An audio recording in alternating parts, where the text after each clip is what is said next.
Interesimi i çifteve të reja është shumë i madh, por për këtë çrregullim duhet të interesohen edhe ata që kanë moshën mesatare, tha doktoresha. Kemi një diskrepancë shumë të madhe mes çifteve. Kemi çifte të cilët janë shumë të brengosur, të cilët tentojnë për me arrit një shtatzani, brenda 6 muaj, por nuk ka arrit rezultat dhe lajmërohen te mjeku. Por kemi edhe tipet e çifteve të cilët me vitet tona tentojnë, mirëpo shpresojnë se do të vijë një shtatzani spontane dhe problemi shtohet në ato raste shumë kur nuk lajmërohen brenda 1 ose 2 viteve.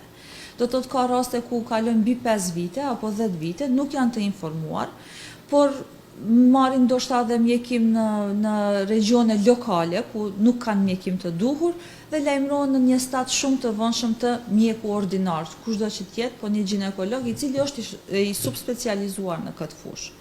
Nuk është sëmundje, po është çrregullim, sepse rrjedh prej ndryshimeve apo çrregullimeve të caktuara në fushën në cilin organ është e atakuar. Me qenë se kemi faktorin femër dhe mashkull, prej faktorit femër kryesisht bazohemi do të thotë në ndryshimet në qoftë se është një vizitë duhet të bëhet për me pa organet reproduktive nëse janë në rregull. Nëse ka një cikël menstrual të rregull, do të thotë apo kemi një të ballafaqohemi me çrregullime hormonale. Ndryshime të shumta, për shembull si ato fibroide që mund të lajmërohen qoftë në mitër, janë një prej faktorëve, pastaj kanalet apo tubat uterine, të cilët mund të jenë do të thotë qoftë me ndonjë smundje përcjellëse apo edhe vetë të mbyllura për ndonjë x arsye gjatë jetës reproduktive që ka mund të ndodhur tek femra. Prej faktorit mashkull kryesisht luan rol do të thotë numri i spermatozoideve, që është një prej faktorëve kryesor që ndikon në koncepcionin apo në fertilizimin e qelisës vezë.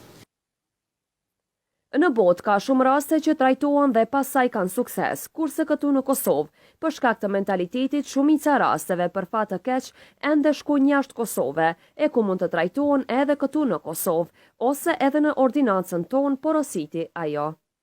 Kryesisht edhe nuk lajmërohen, kryesisht edhe kërkojnë trajtim jashtë vendit, ende ekziston një tabu infertiliteti në Kosovë, do të thotë për atë edhe mundohen pakës mu tërheq nga kjo fushë.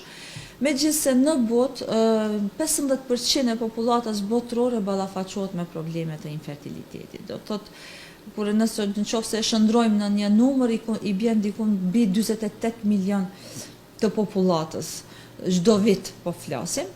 Në Kosovë mbas luftës po flasim, do të thotë numri është në rritje sipër, sidomos jemi duke u ballafaquar shumë me infertilitetin mashkullor, për të cilën ende statistika të sakta nuk kemi, po për këto 20 vite të fundit, do të thotë prej vitit 99, infertiliteti mashkullor është në rritje sipër. Me qenë se unë ka një vit që veç kom startu në Prizren, ende nuk po mujmë sakt me vrejt, po e shoh që interesimi është shumë i madh. Do të thotë edhe kërkesat qoftë për informacione, qoftë edhe për një këshill, do të thotë për çdo ditë e sipër, do të thotë është në rritje. Pacientat frekuentojnë zakonisht, sidomos edhe çiftet e reja, një përparësi edhe po mendoj një prosperitet është që çiftet e reja nuk hezitojnë shumë, do të lajmërohen te mjeku për të kërkuar në një ndihmë apo një këshill sadokudo mjekësore.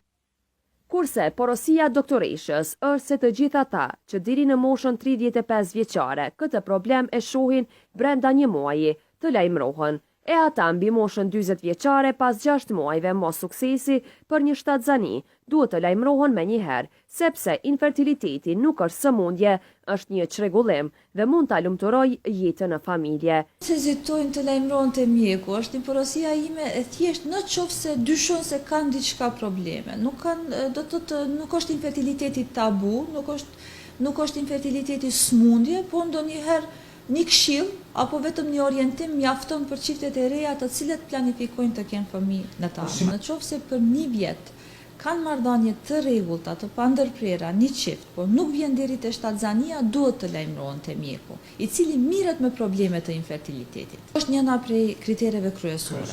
Mosha e gruas përcakton kriterin tjetër, do të thotë kjo vlen deri në moshën 35 vjeçare, prej moshës 35 deri në moshën 40 vjeçare, do të thotë për brenda 6 muaje, nëse në qoftë se nuk arrihet një shtatzani, duhet të lajmërohet te mjeku, ndërsa mbi moshën 40 vjeçare menjëherë.